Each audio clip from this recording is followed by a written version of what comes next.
we're going to get started. It's very hard to speak to this crowd. You're very spread out. I'm going to go back. I can see everyone. No. My name's Emily Broadleaf, and I co-teach the Food Law and Policy course and run the Food Policy Clinic. And so I'm excited today to introduce Mark Winne, who's actually one of the partners of the clinic this semester, so we're doing a big project for him, and is a real leader in food policy in the U.S. So from 1979 to 2003, Mark was the executive director of the Hartford Connecticut Food System, and he's co-founder of the City of Hartford Advisory Commission on Food Policy and the Connecticut State Food Policy Council. He also is a co-founder of the Community Food Security Coalition, which just had their big annual conference, and is a real leader, a lead organization in food policy, and he's the director of their Food Policy Council program. Mark was a Kellogg Food and Society Policy Fellow from 2002 to 2004, and then during 2010 and 2011, he was a visiting scholar at Johns Hopkins School of Public Health. He's the author of 2 books, Closing the Food Gap, Resetting the Table in the Land of Plenty, and Food Rebels, Guerrilla Gardeners, and Smart Cookin Mamas, Fighting Back in the Age of Industrial Agriculture. And that book is actually on sale right outside the door, right outside this door, like a little table, so please stop by when you're leaving. I'm sure Mark will also sign your copy when you get it. Both are published by Beacon Press, and Mark now lives in Santa Fe, New Mexico. So please join me in welcoming Mark. Thank you, Emily. Appreciate that. And does this sound okay? Okay. Speaking of closing the gap, is there any significance to? I don't know if it's some symbolic thing here that I don't understand, but anyway, if you're comfortable, all right. I just have to kind of go like this a lot. So I'm going to spend a little time. Well, first of all, it is really an honor to be here, no doubt about that. I was with my mother just the other day, and I told her I was going to speak at Harvard, and she forgave me for all my sins, which are considerable. So I am going to spend some time talking about local and state food policy and what that means today, what is going on in that world. I'm also going to spend a little bit of that time talking about food policy councils that have been organized at a local and state level, because they have been really the prime way, more or less, certainly not the only way, but certainly one of the major ways that we've been able to move the discussion of food policy along.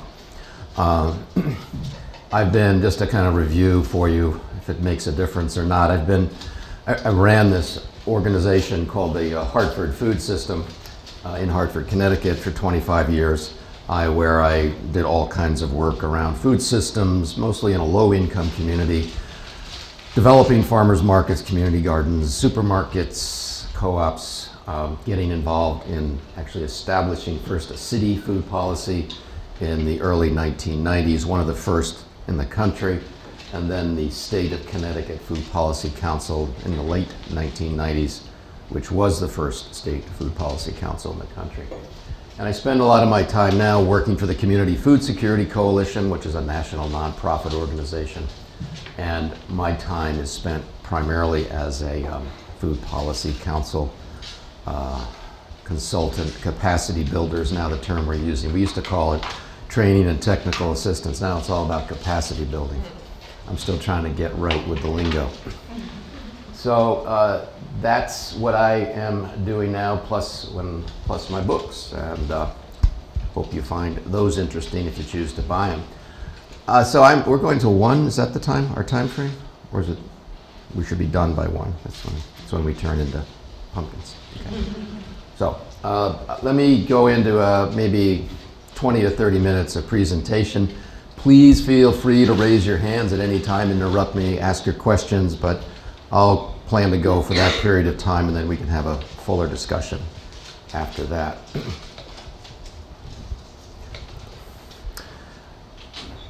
I like to ask myself why this stuff is important, why food policy or food policy councils are important. And I like this quote from Kurt Vonnegut that it takes from someone who's been around a million years. Food is almost the whole story every time.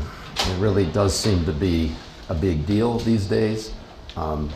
And I think part of the reason food is a big deal is because there are so many dots in the food system to connect. We can talk about health, we can talk about the environment, we can talk about economic development, obviously agriculture, nutrition. It's a big, big topic, yet we haven't done much to organize ourselves around it very effectively. We're a lot of cats running around the territory without a particularly good way to herd ourselves. And then this last point, a quote from Amartya Sen about famine. And this kind of struck me as a reason to do food policy work, and more importantly, to do that work in some kind of organized context, such as a food policy council. You know, if after all his research, a significant amount of research on political economy, famine, poverty, so on and so forth, he looks at the entire world stage and says that, wow, we haven't had a famine in a country where there is a functioning democracy, where there's free press, where there's transparency, where people are engaged, they know what's going on, information is flowing, even in a very poor country. And that sort of struck me as being a reason for citizens to become more engaged in food systems and food policy.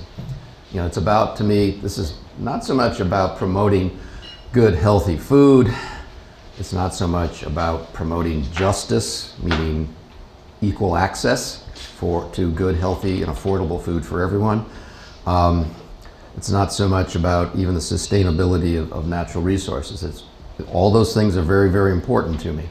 However, to me, it's very much about democracy. It's about how we participate as citizens and as consumers in our food system. So, to me, where this begins to make sense is that we collectively are able to solve a lot of problems if we know what's going on. I always give one little example here as I was contemplating this thought, and from my experience when I was working in Hartford, Connecticut. In our Food Policy Council, which was made up of 15 or 20 people from the community, including city health officials, city staff, those who, the food bank, community gardening, it goes on and on, all these representatives. One day it comes up that our WIC caseload, women, infant, and children, low-income participants in that program, the caseload in the city of Hartford had dropped precipitously from 10,000 people to 6,000 people. And we're all kind of scratching our head. How did this happen? This was not, we didn't have some incredible economic turnaround that created that decline. You know, that in other words, there's no longer a need for nutrition services. So we started scratching our heads to try to figure out what was going on. And through the people in that Food Policy Council, we were able to find out that one of our WIC clinics had been closed because there'd been a little fire in a back room. The city had decided to close it because they were just dragging their feet, couldn't fix it, couldn't reopen the clinic. And all these low-income women were shaking their heads trying to figure out what to do. And as a result of their confusion and the lack of information and anybody helping them, they just dropped out of the program. Now, these are among the poorest people in the city. They all have infants and children, or one or the other or both. And so this was a real hardship. So we were able, through that kind of gathering of information, understand what the cause of the problem was and then lean on the city pretty aggressively in order for them to reopen that clinic, which we did. And in a matter of no time, that caseload went from 6,000 back up to 10,000. That's a very simple, kind of direct, even perhaps a mundane example of why food policy councils and citizen participation in the food system really, really matter. Because people get left out very easily if someone's not paying attention. Why should we care? Well, what else is going on around food? 50 million people in the United States are now hungry and food insecure. More technical description of that, that by USDA standards now, we're talking about very low food security is the new definition for hunger. In case anybody was wondering, they decided to change that in the last Bush administration.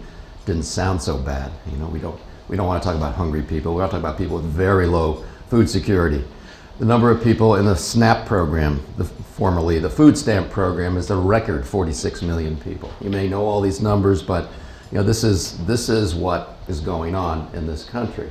Overweight and obesity, 65% of us. And according to the Center for Disease Control, we're potentially looking at a third of all Americans having diabetes by the year 2050 if this rate of growth and this, you know, we don't make any real inroads in obesity, both in terms of diet and in terms of physical activity. 23 million people living in food deserts. Have you all heard that term, food desert? Does that kind of ring a bell with everybody? Have you heard the term food swamp? You know, food swamps. So after you have a food desert, you have a food swamp in most places, at least in urban areas. Once the supermarkets have left and lower income areas don't have a good place, low income areas don't have a supermarket or a reasonable facsimile thereof, they're effectively abandoned by the grocery store industry, which is what happened when I was working in, from the time I started in Hartford. We lost 13 chain supermarkets, only had one for the entire city, which was located on the very edge of town, primarily serving an affluent suburb more than it was the city. What happens after that abandonment is we have this infill process from the fast food industry and convenience stores and mom and pop stores and places that are basically serving junk food, unhealthy food, convenience food. And that is often where people end up shopping. So according to this study, a study was less than 2 years old, 23 million people live in food deserts. Most of those are low income people. And of course we have major food safety challenges. We're hearing about this all the time. I picked this example perhaps because it illustrates many challenges of our industrial food system. We had Salmonella tainted eggs. 500 million eggs were recalled. You may recall this. 1,500 people got sick. But when they started to look at the particular egg laying operations, these are giant factory egg laying operations, they found a number of other problems, including 15-year history of animal cruelty violations, environmental pollution, particularly in terms of surface water runoff from manure being stored, getting into surface water, and serious labor violations and terrible working conditions for the workers. Kind of compounding. You know, we look at it in terms of course, what does it mean to us in terms of our food safety and the risk to us as consumers. But think about it also as extending much beyond that in terms of where it's coming from and its impact on animals, environment, and the workers themselves.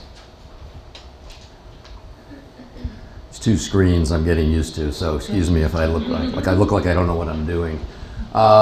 We're really interested in food. That goes without saying. Kurt Vonnegut said it quite well. But you know, look at the growth in farmers markets. That's probably good evidence because that's a very visible sign of our growing interest in local food, and maybe not just local food, but sort of feeling like we're doing something authentic or genuine by engaging with a farmer, buying it directly from the person who grows it. There's been a zillion words written on the subject, so I won't try to wax eloquent about it at this point, but it is certainly evidence of our fascination these days with you know, good local, largely very healthy food. You know, we see almost a 20% growth in just 1 year. Where else can you find a 20% growth in any aspect of our economy these days? Farmers markets.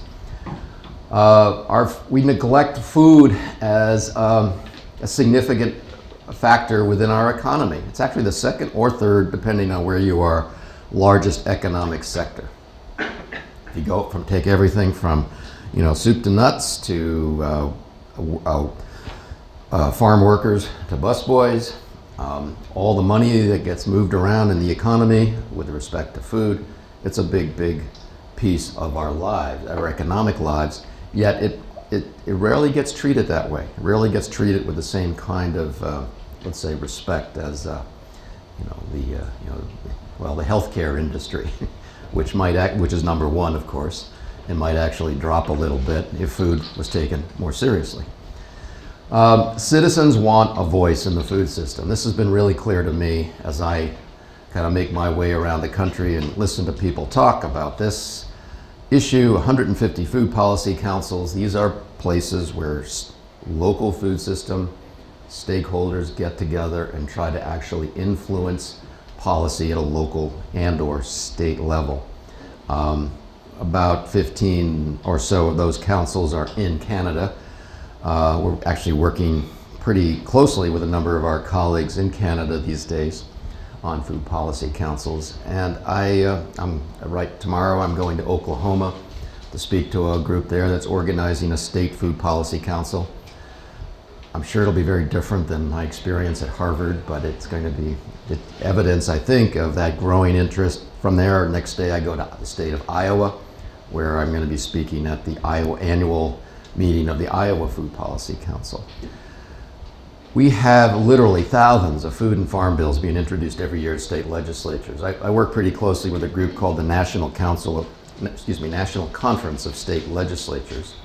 It's based in Denver, and they track bills state by state, and they have a whole kind of food section within their sort of tracking process.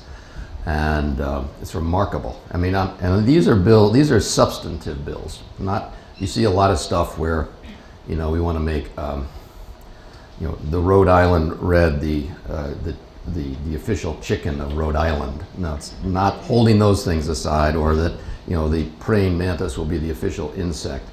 These are substantive bills that really affect, can affect the price of food, how food is produced, how farmers operate, whether or not low-income people are going to get enough to eat.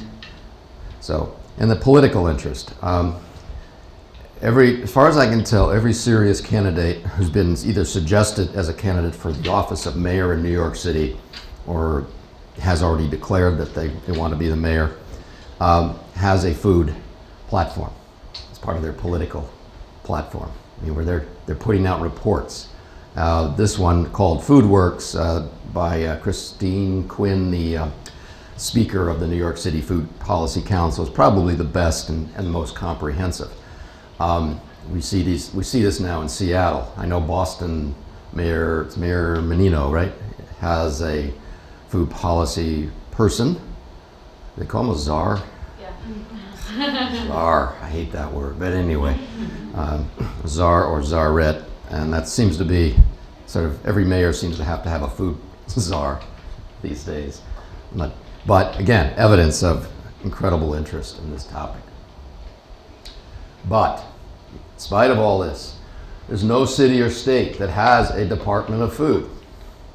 No city or state, as important as food is, and as much kind of expansion and interest and activity that's going on, there's no one place where we take food on at a governmental level, in a sort of focused policy way. Food functions, particularly at within government, are distributed not in any planned way, not in any intentional way across many different lines. You find just one silo after the other. Health departments, education departments, economic development departments, so on and so forth. Food laws, regulations, codes, budgets are often out of date. They're duplicative. And interestingly enough, they don't really reflect current values and interests. And by this I mean, I think about the evolution of ordinances and regulations and how they reflect our values as a society, knowing that I think the only thing I remember from the one sociology of law course I took in my undergrad days was that the law lags behind society, as it should. Good. Values, are moving ahead more quickly, and we're catching up. That seems to be the case with food too. So after World War II, what did we want? We wanted, nice, pristine, immaculately conceived suburban landscapes. We didn't want to grow gardens on them. There's people now that have been fined because they actually put a vegetable garden in their front yard, or raised a few chickens in their backyard, or had a beehive. It doesn't fit our our vision of suburbia. That's just kind of maybe a silly example or a trivial example, but it does show that we're slowly catching up to this idea that food is important. We need to be more intentional about the way we're trying to make it available, produce it, engage people in many different ways around food, and that our regulations, codes, etc., have to be able to catch up and with those interests. Advances in technology, biotech, and complexity of the food system are, I think, particularly challenging and perhaps really exciting too. How do we begin to think about genetically modified organisms in the food system? How do we look at factory dairy farms or factory poultry farms or our hog farms, and what are they operated in a safe way? Are they harming the environment? But at the same time, we have to ask this question: do we need such a large operation, that style of production, in order to feed everybody? These are just, and then what we keep learning more and more about the relationship between diet and health, of course. So it's a fast-moving world in food, and we're really not caught up yet. And I always throw this in: beware of the oligopolistic forces of multinational agribusiness. This is, I think, part of what's going on, part of the challenge and part of the excitement. I like a little action. I'm an advocate, and I like to be able to say, how are these big guys, and what are these big guys doing, and why are they trying to mess around with our food?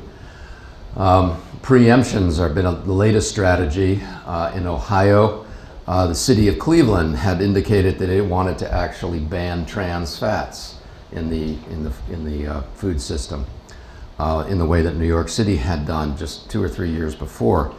The state of Ohio got wind of this and passed a preemption law that basically says only the state of Ohio can regulate nutrient content. I'm not exactly sure of the wording, but only the state can do that, taking away the authority of the city to do that. Now, it wasn't just government acting in a unthinking way. They had a lot of pressure from the industry to do that. Oklahoma, where I'm going tomorrow, has done the same thing with GMOs. Cities can no longer make any laws with respect to the seed varieties, seed types, the way that seeds are produced, meaning, of course, GMOs. Very much of an industry-driven bill. We see workers, what goes on with workers is particularly interesting too. In my home state of New Mexico, I saw how the food industry and the big farm, big agriculture rallied together to basically, protect themselves against purchasing workman's compensation insurance for their workers. So any farm worker in New Mexico is not covered by workman's compensation. And I saw people who had been actually, gored by a bull, not able to work for 2 years, in a lot of pain, getting no help whatsoever. These are generally the most vulnerable workers in our society, working in very dangerous occupations. Criminalization of CAFOs through film documentation. How many of you saw Food Inc.? Some of the scenes in there were taken from people with hidden video cameras, kind of undercover, you might say, as employees, taking photographs of the conditions they saw.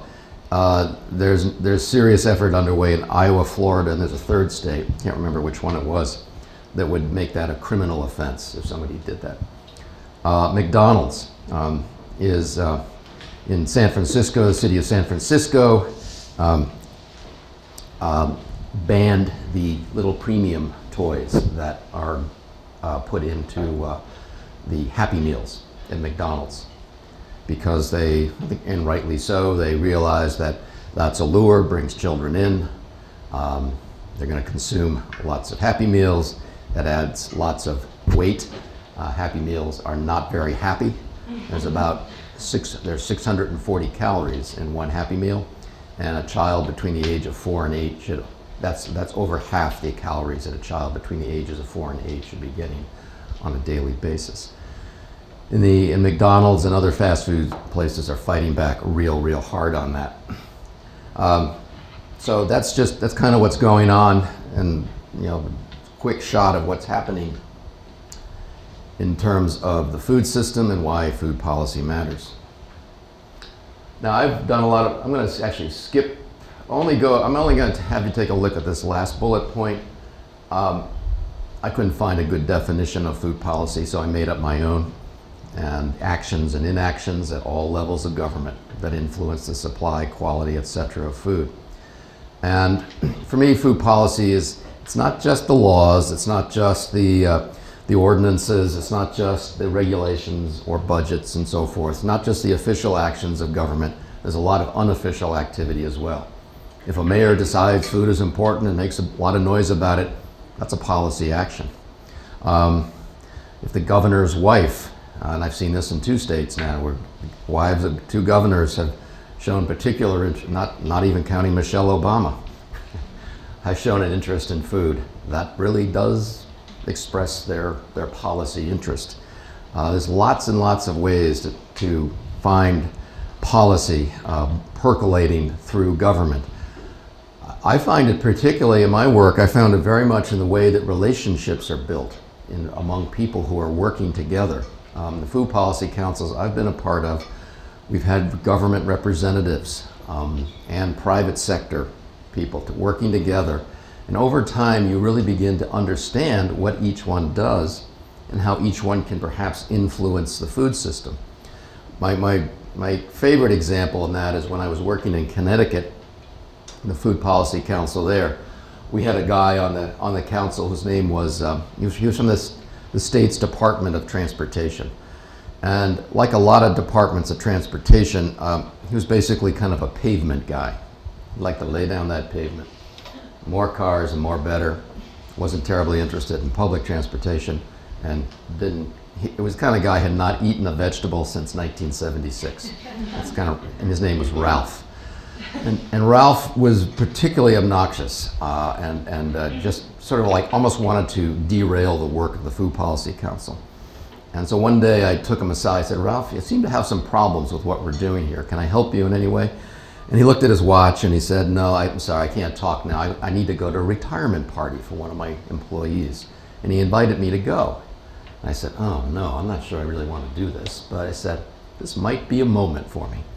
So I went off with Ralph to the dirtiest, smokiest bar in Hartford that day, before there was tobacco bans, and drank a lot of really bad beer and greasy food with 2 hours with Ralph. And I don't know what happened. I don't know what I did. We didn't talk about food at all during that time together.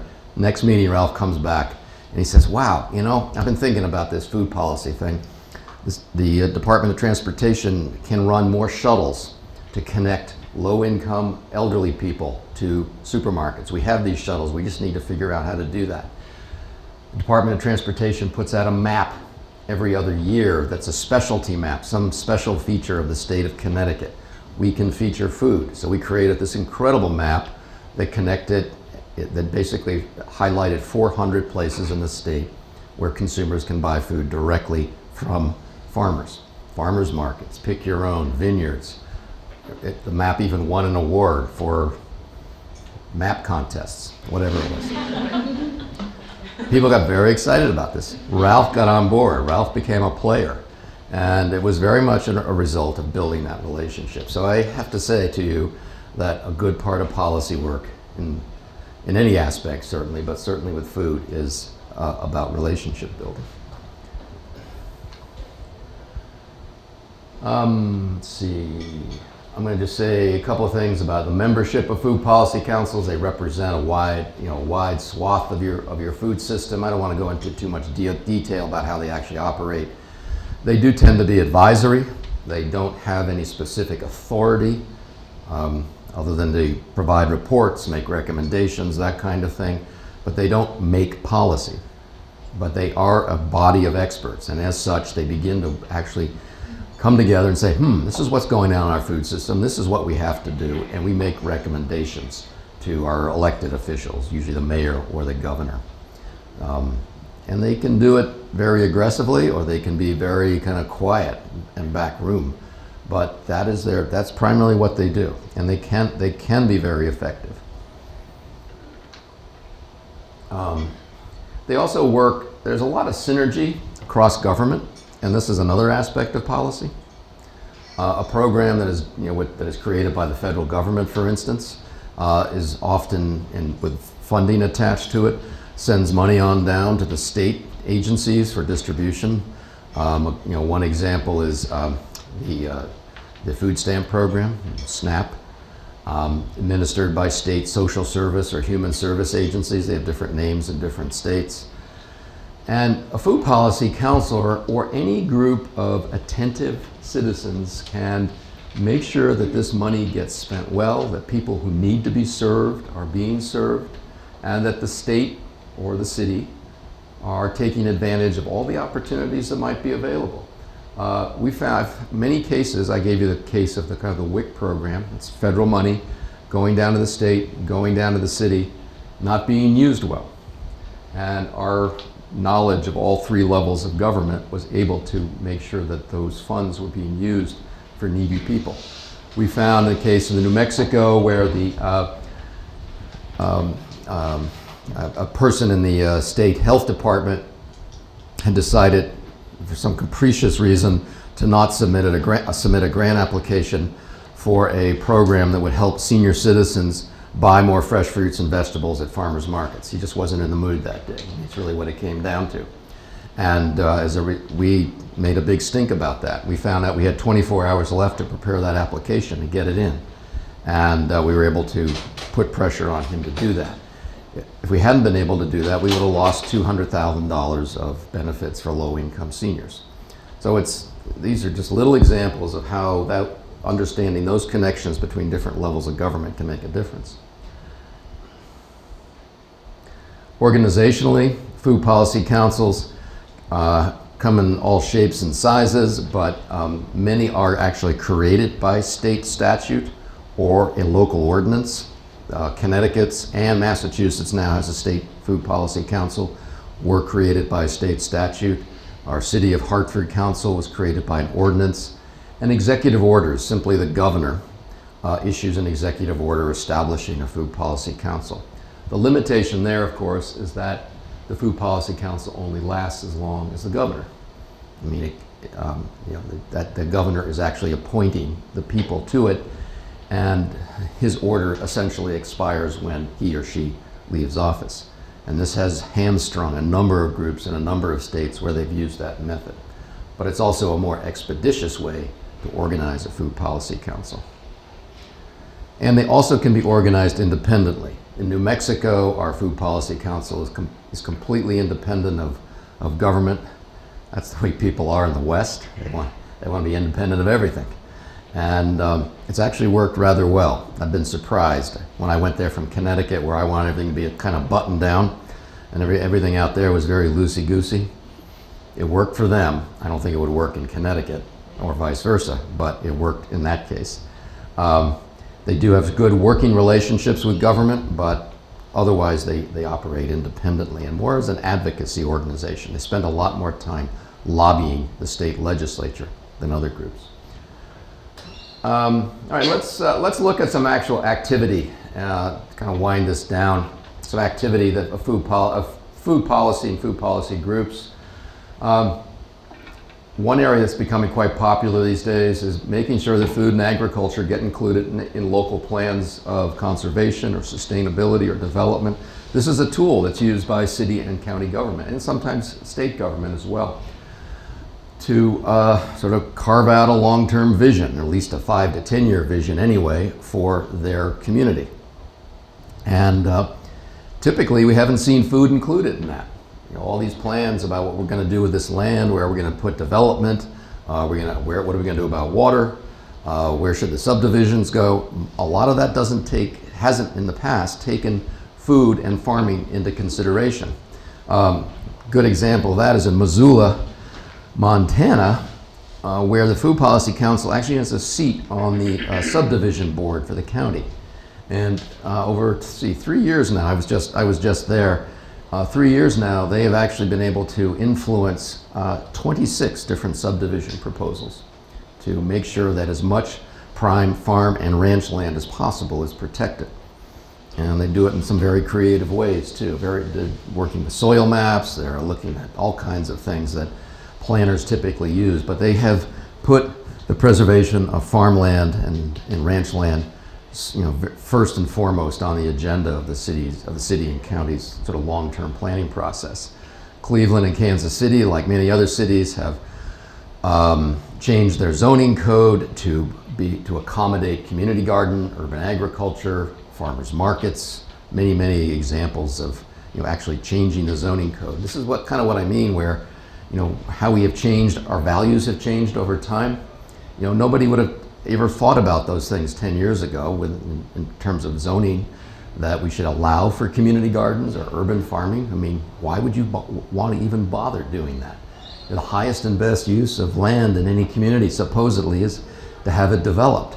Now we're thinking, gardens contribute to the quality of life, they contribute to food security, they may have some employment and job potential. So it's a different kind of ball game now. Other communities are thinking really big. Says, how can we put health on the agenda? How do we take health and take food and make that a big, as a major driver to health? And let's look at our obesity levels and make sure that our public health strategies really accommodate food. We're seeing more use of food stamps or SNAP benefits at farmers markets through the electronic benefit transfer program. That's been a big connection that's being made in many communities now. In New Mexico, we were able to get a special appropriation for more local fruits and vegetables in public schools, so that there's actually money available to buy New Mexico grown fruits and vegetables for our public schools. So we're basically supplementing the food that's available to them through other means, in particular the USDA's child nutrition program. I already mentioned New York City, San Francisco and McDonald's, but some cities, including Los Angeles, are looking at how they can restrict the location of fast food places. For instance, let's create a mile buffer between any fast food place and our public schools, knowing that the greater distance there is between those type of restaurants and schools, the less likely it is that kids are going to go and shop at those restaurants. We're using more resources to actually bring supermarkets back into the city. This was work that we did in Connecticut, where we actually went to our economic development office for the state and said, hey guys, have you ever put any money into food businesses of any kind, particularly supermarkets? And the head of the economic development office at that time kind of looked at his computer and looked through his files and said, gosh, no, we haven't, but nobody's ever asked before. So we asked, and as a result, the state put up $1 million to develop a new supermarket in New Haven, Connecticut. The first supermarket in that community, and that was a very low-income part of the city as well. First supermarket they had seen in over 20 years. Several cities like Salt Lake are looking at how to kind of piggyback onto sustainability initiatives. Obesity reduction and sustainability initiatives are two large areas of policy interest these days at local and state levels. And where a mayor or any other elected official has sort of gone ahead around one of these topics, such as sustainability, there's a good opportunity to piggyback food onto that, which they are doing in Salt Lake. And then again, my point about the size of the food economy relative to the overall economy, and that both Michigan and Connecticut are saying, how can we do more to how can we do more to support the development of an existing food economy? Let's make it bigger. Let's make sure we can have a bigger impact on the overall community. Interestingly, wherever I go, every state I've been in, from my little Connecticut to big New Mexico, livestock slaughter and processing, the lack of livestock slaughter and processing facilities is an issue. Big problem. I thought, geez, even in New Mexico where they have more cows than people? Yes, it is. They don't, and that is a big obstacle to trying to get more smaller scale, beef production or any other, livestock production that's going directly to consumers. A lot of issues around that. We have 100, I'm not going to go into this, but 150, I already mentioned 150 food policy councils, but this gives us just a breakdown on some of the, where they are and how they're funded, and we're seeing more and more funding coming both from the federal level as well as privately. I'm not going to get into Kansas City. I think I'm going to close it out here. Let me just finish up. This is with Cleveland, where they've really taken a very comprehensive approach in terms of policy. They started out by changing their zoning code to accommodate more community gardens. They then created urban farm overlay districts, so that if you can put together an acre or more of vacant land in the city of Cleveland, you actually qualify as an urban farm, which gives you additional protection. They went and they changed the code also to allow people to raise chickens and bees in their backyards. And then they went and they looked at their economic development funding, and they realized, wow, we can take some of this money and put it into urban farms, urban gardening, and other small-scale food production activities. And literally, in a way, seed money that has been able to start a number of small businesses. Then they've gone kind of the other end of the food chain, so to speak, and they're using their purchasing dollars to buy local food. And this is a big area, this whole area of procurement, and how we can begin to direct more public dollars to the purchase of locally produced food. In the case of Cleveland, they give a 10% premium to somebody who grows their food in the city limits and grows it organically. And if you don't grow it organically, but you're in the city limits, you get 8%. And if you're 100 miles away, you get, whatever, I can't remember how it works, you'll get maybe 2% more. So in other words, they kind of scale it according to their specified sort of the attributes that they're looking for and how much they want to support both city and regional producers. And now they're going even further, and they're developing a whole health plan, a much more systematic long-term health plan with food as a central part of that. So I'm going to just end it there, and let me know what your thoughts are, and some of what I've learned over the years. Thank you.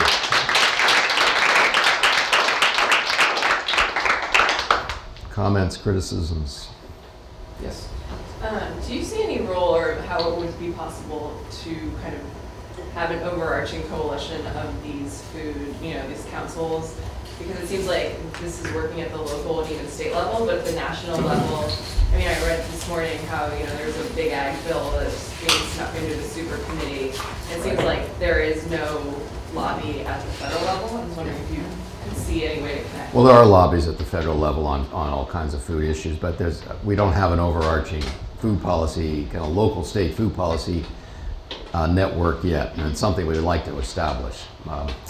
But there are groups that are quite capable and who represent a lot of the interests that I associate myself with that are trying to work on the Farm Bill.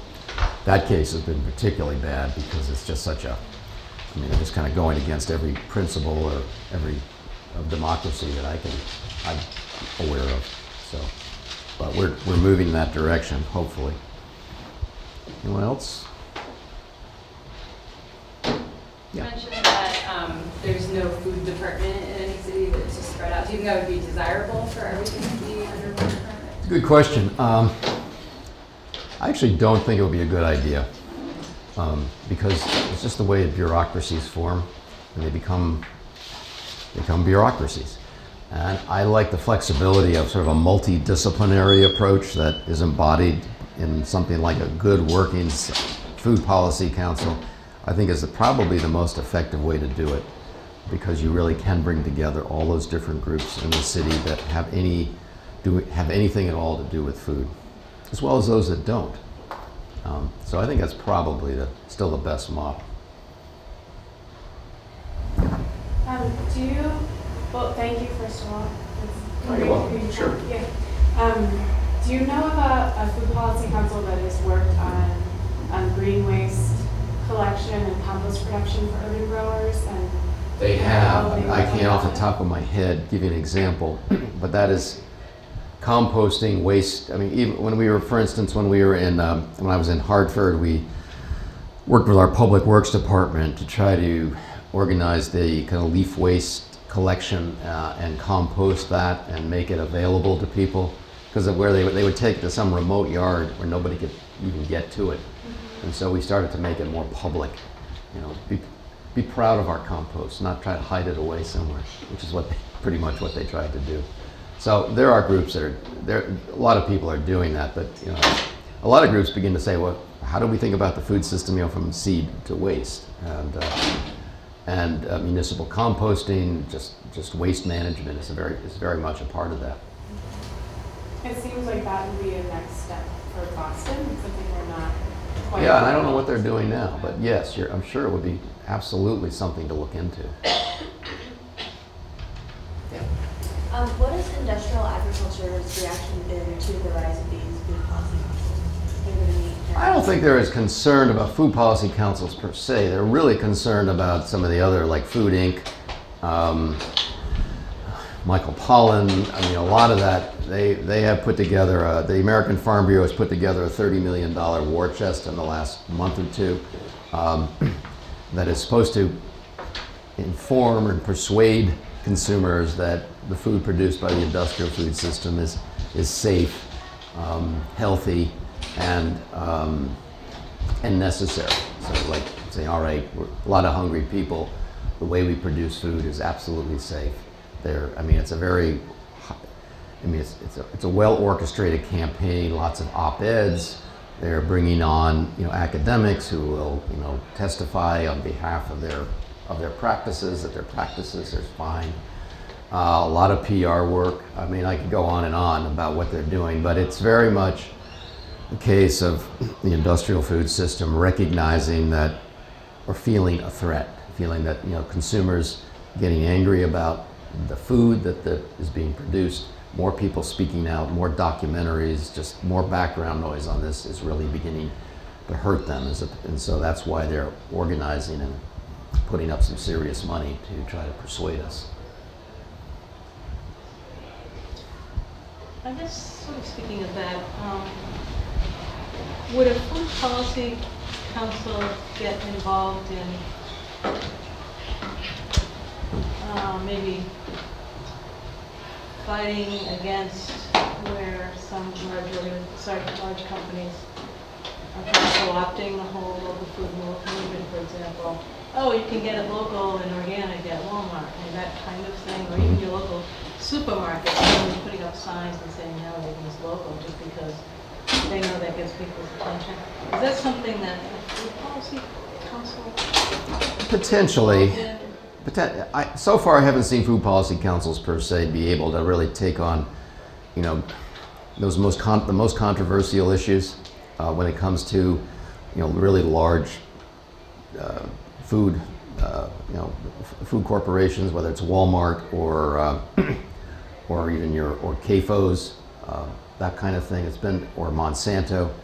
There's definitely some you know, conflict emerging, but I would say so far that food policy councils themselves, as distinct from others who are food policy advocates or environmental advocates or justice advocates in the case of, say, Walmart, food policy councils are still kind of looking at some safe ground, that they're not going to like take on the oligopolistic forces of multinational agribusiness. They're not in a position to do that yet.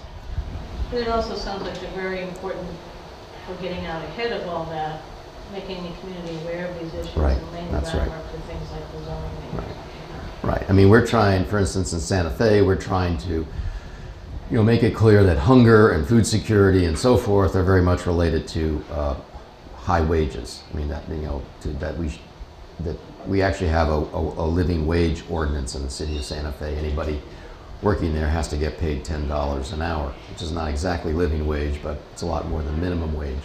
So as a food policy council, we're saying, well, that is important in order to reduce hunger and food insecurity, that we really need to push on those wage questions, justice questions, and so forth.